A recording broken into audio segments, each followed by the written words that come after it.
Bienvenidos a la cuarta temporada de Unidos por el Diseño.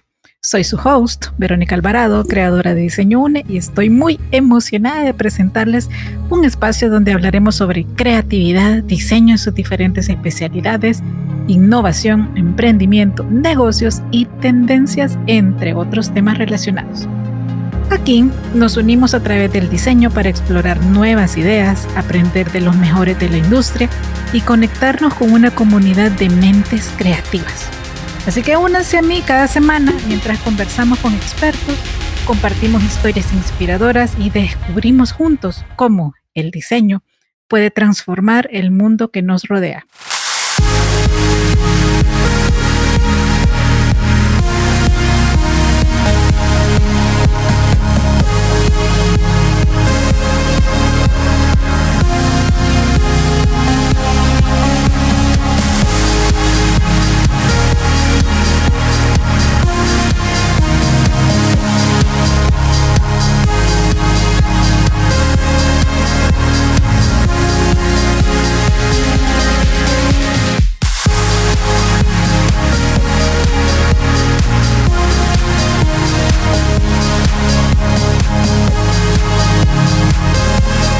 Unidos por el diseño. Les digo, este libro en serio vale la pena comprarlo y tenerlo. Como ustedes saben, yo les comparto de los mejores y más interesantes fragmentos de cada libro.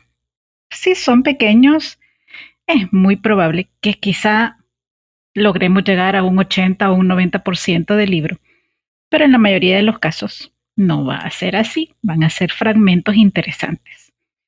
Pero sí, yo les invito a adquirir el libro de El espíritu creativo de Daniel Goleman. Así que empecemos con el episodio de hoy. Creatividad y liderazgo. No basta con que sea solo original y útil.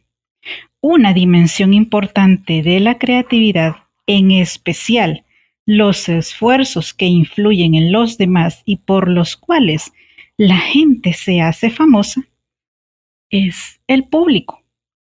El acto creativo tiene una dimensión social de importancia crucial. Ser creativo significa que haces algo, ante todo. Es fuera de lo común, opina Howard Gardner, psicólogo evolutivo de la Universidad de Harvard, pero también tiene bastante sentido, aunque se trate de algo poco acostumbrado, que los demás lo tomen en serio. Es decir, yo podría hablar estando cabeza abajo y eso sería insólito, pero a menos que yo y otra gente encontráramos alguna utilidad a ese gesto, no podrían llamarme creativo por eso.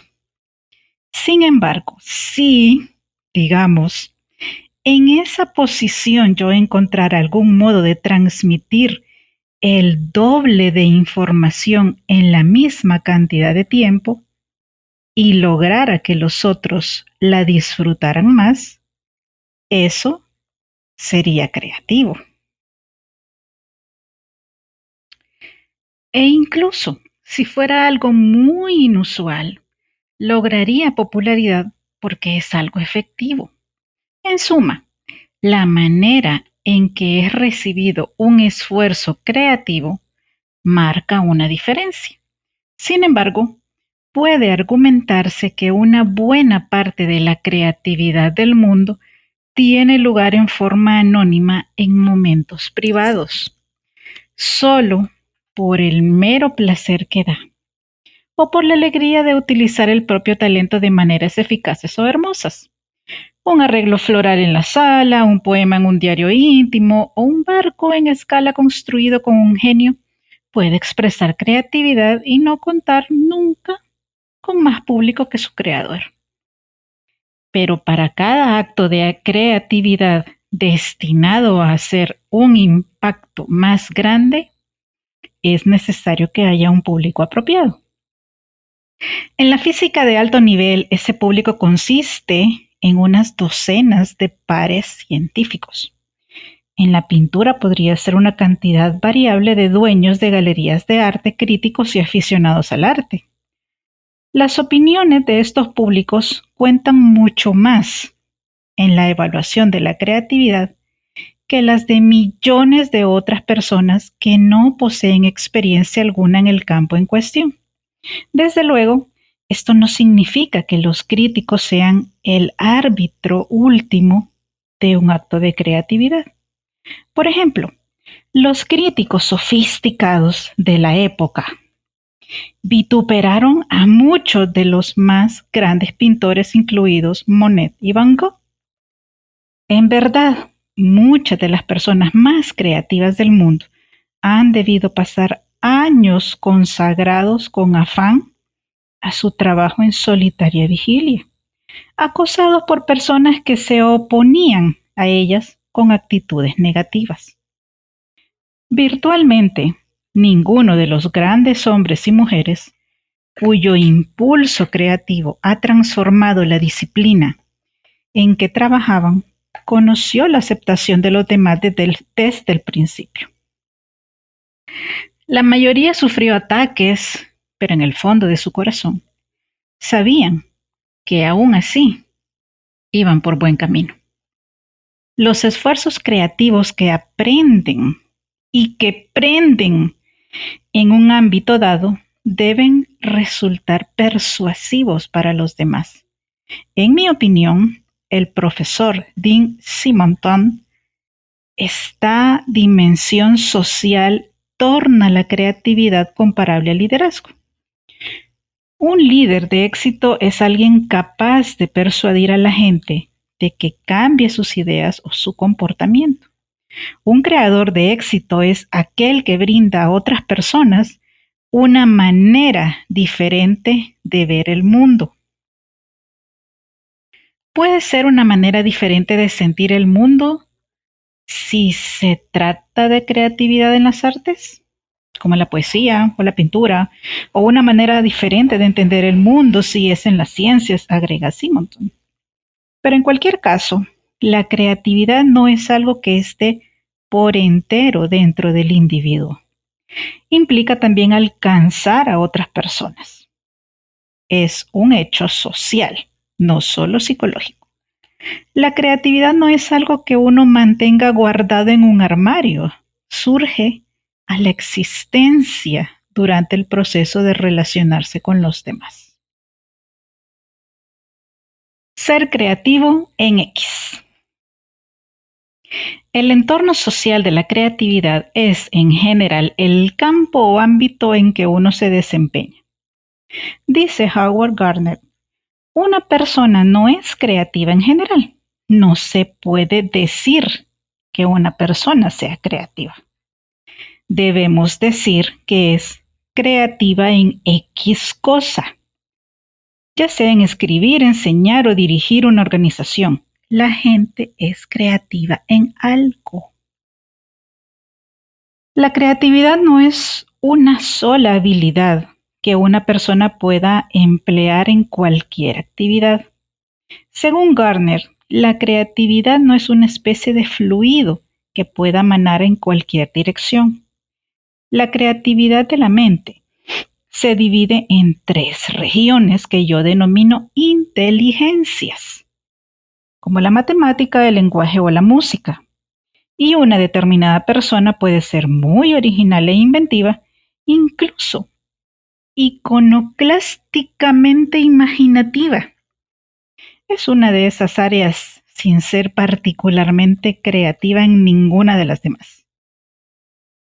Esto lleva a Gardner a considerar al individuo creativo como alguien que regularmente es capaz de resolver un problema, o a quien puede ocurrírsele algo original que se convierte en un producto valorado en un ámbito dado. La definición de creatividad dada por Gardner es diferente de la que se encuentra en la mayoría de libros de textos de psicología. En dichos libros se describe la creatividad como una suerte de talento global y una visión suele ir acompañada por la noción popular de las pruebas prácticas destinadas a establecer en pocos minutos la medida de la creatividad de una persona. De acuerdo con Gardner, la visión de la creatividad según los libros de texto no tiene el menor sentido. Creo que se debe observar a una persona trabajando durante un tiempo en un ámbito particular, ya sea el ajedrez, el piano, la arquitectura, o el intento de iniciar un negocio o coordinar una reunión.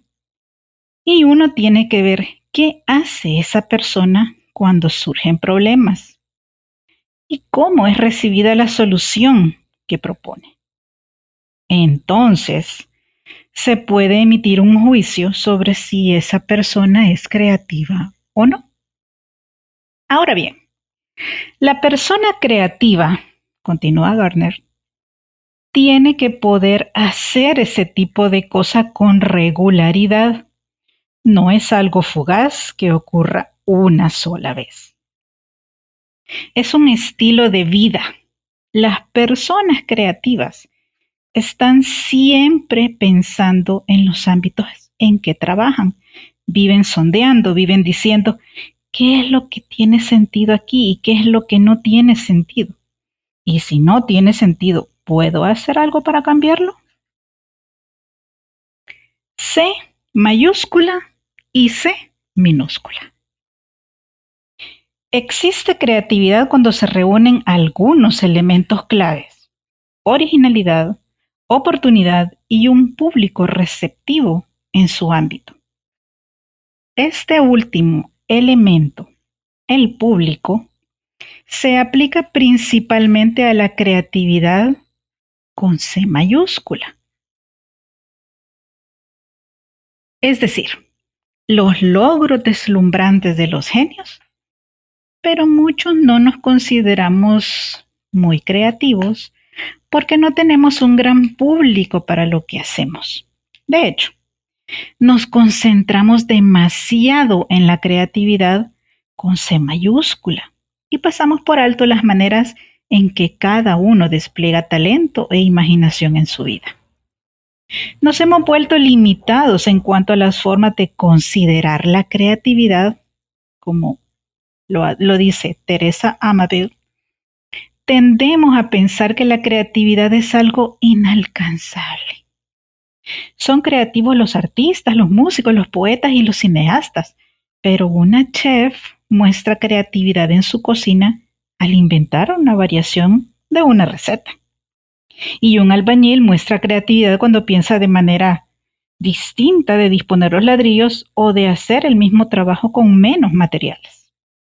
Aún así, mucho de lo que sabemos sobre nuestro tema proviene del estudio de los gigantes creativos. Howard Gardner, que ha estudiado a los genios creativos que trabajaron a principios de este siglo, observa: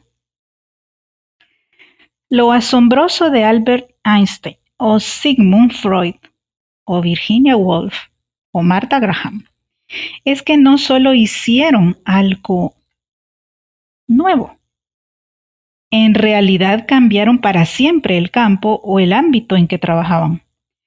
Pero sin una curiosidad y pasión iniciales que todas estas personas tuvieron desde temprana edad y sin años de dedicación en que realmente llevaron la danza o la pintura o la física hasta donde lo habían hecho otros, jamás habrían experimentado el tipo de hallazgo creativo que cambia todo un ámbito.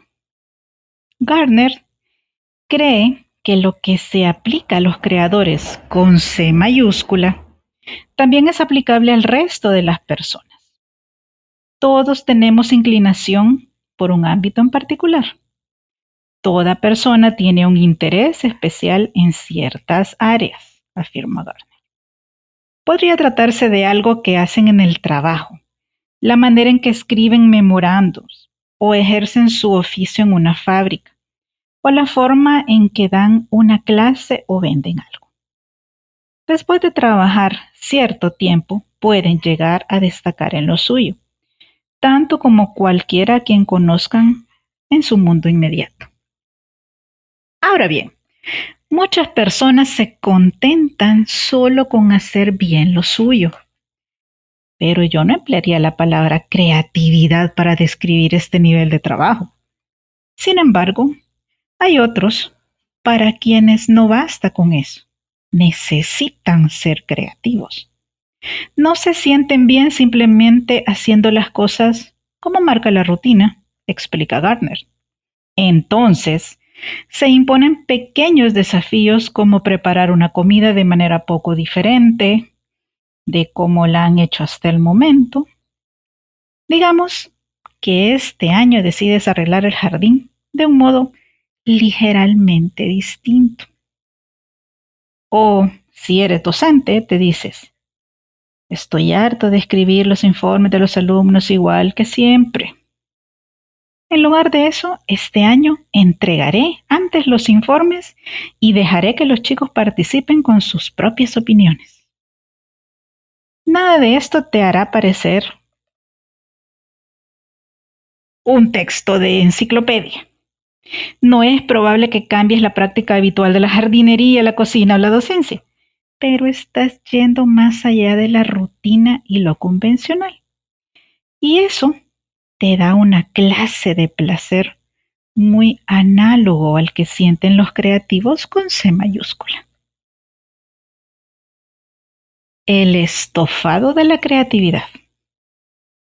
La vida cotidiana es uno de los principales escenarios para desarrollar y aplicar la innovación y la solución de problemas.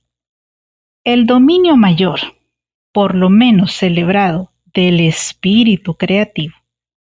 Como dijo Freud, dos sellos distintos de una vida sana son las capaces de amar y de trabajar. Ambas requieren imaginación. Ser creativo es parecido a hacer un estofado, dice Teresa Amabel. En la creatividad hay 3 ingredientes básicos, como los hay también en un estofado para ser verdaderamente sabroso. El ingrediente esencial, algo semejante a los vegetales o la carne del estofado, es la pericia en un área específica, las habilidades en el propio ámbito de creatividad. Estas habilidades representan tu dominio básico de un campo.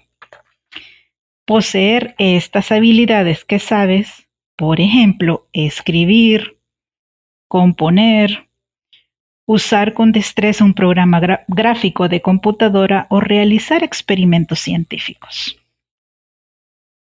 Nadie hará algo creativo en física nuclear si no sabe algo y probablemente mucho de física nuclear, dice Amabel. Del mismo modo, un artista no será creativo si no tiene las habilidades técnicas que se requieren, digamos, para hacer grabados o mezclar colores. Los ingredientes de la creatividad comienzan con la habilidad en el ámbito propio, con la pericia. Muchas personas poseen aptitud para algo. El talento es la propensión natural para producir un trabajo importante en un ámbito particular.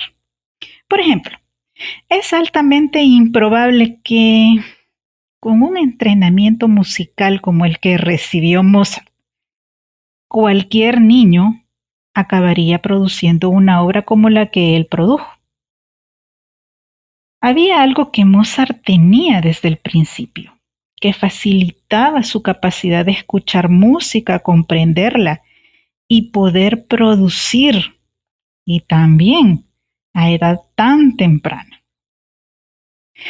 Pero sin entrenamiento en las habilidades propias de un ámbito, hasta el talento más promisorio languidecerá. Y con el debido desarrollo de esas habilidades, hasta un talento mediano puede convertirse en la base de la creatividad. El segundo ingrediente del estofado es lo que Amabel domina las habilidades del pensamiento creativo, es decir, las maneras de abordar el mundo que te permitan encontrar una posibilidad nueva y verla hasta su plena ejecución. Estas son como las especias y las hierbas que usamos para dar sabor a los ingredientes básicos de un estofado. Hacen que los sabores sean únicos, ayudan a la combinación de los ingredientes básicos para producir algo diferente. Estas habilidades de pensamiento creativo incluyen la de imaginar una variada gama de posibilidades, la de ser persistente en el enfoque de un problema y la de guiarse por pautas elevadas de trabajo. También incluyen la habilidad de dar vuelta las cosas en la mente para tratar de convertir lo conocido, lo extraño y extraño en lo conocido. Muchas de estas habilidades tienen que ver con ser una persona independiente, estar dispuesto a correr riesgos y tener el valor de intentar algo que nunca se ha hecho antes.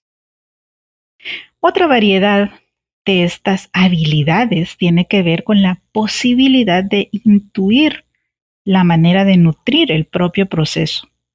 Es decir, saber cuándo dejar de lado un problema para que incube durante un tiempo. Si una persona posee solo habilidades técnicas en un ámbito, el primer ingrediente, pero no habilidades de pensamiento creativo, el estofado saldrá soso y sin sabor. Por último, el elemento en que realmente cuece el estofado creativo es la pasión. El término psicológico para esto es motivación intrínseca, o sea, el impulso de hacer algo por el mero placer de hacerlo, más que por cualquier premio o compensación. El tipo opuesto de motivación extrínseca es aquella que nos hace realizar algo porque debemos hacerlo, no por el placer que podría darnos. Lo hacemos para obtener una recompensa, para complacer a alguien o para obtener una buena evaluación profesional. La creatividad comienza a cocerse cuando la persona está motivada por la pura dicha de lo que está haciendo. A un físico ganador de un premio Nobel, recuerda a Amabile, le preguntaron qué creía él que marcaba la diferencia entre los científicos creativos y los no creativos. El hombre respondió que la diferencia residía en si el trabajo que realizaba era o no una labor de amor.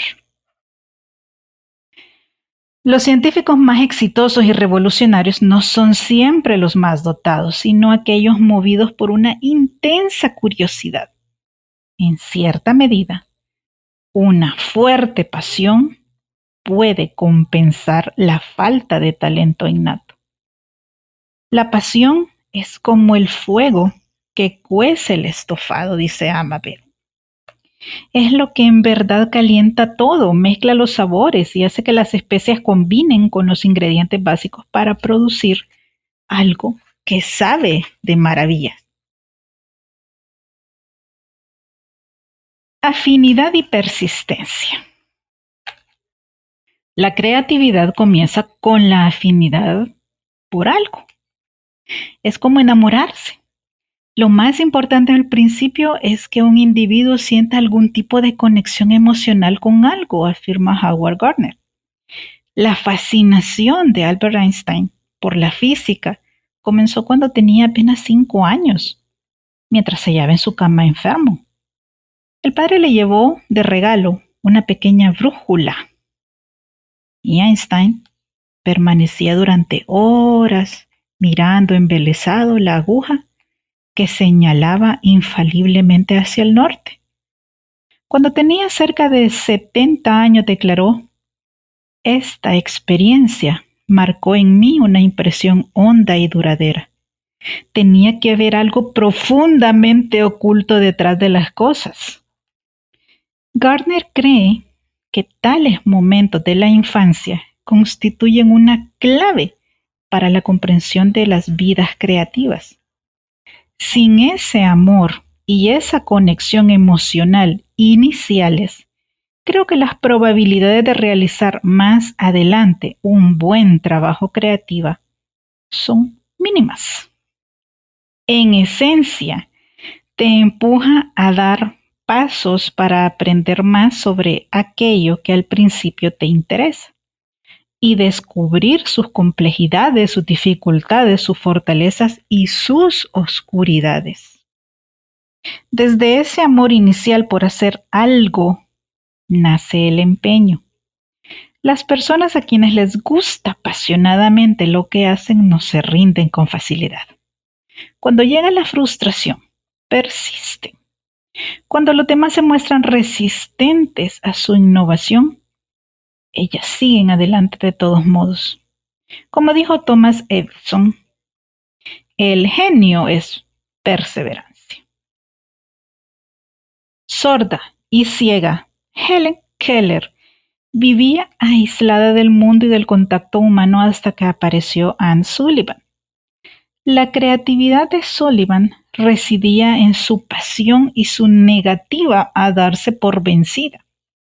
Estaba dispuesta a obstinarse en su determinación de llegar a Helen.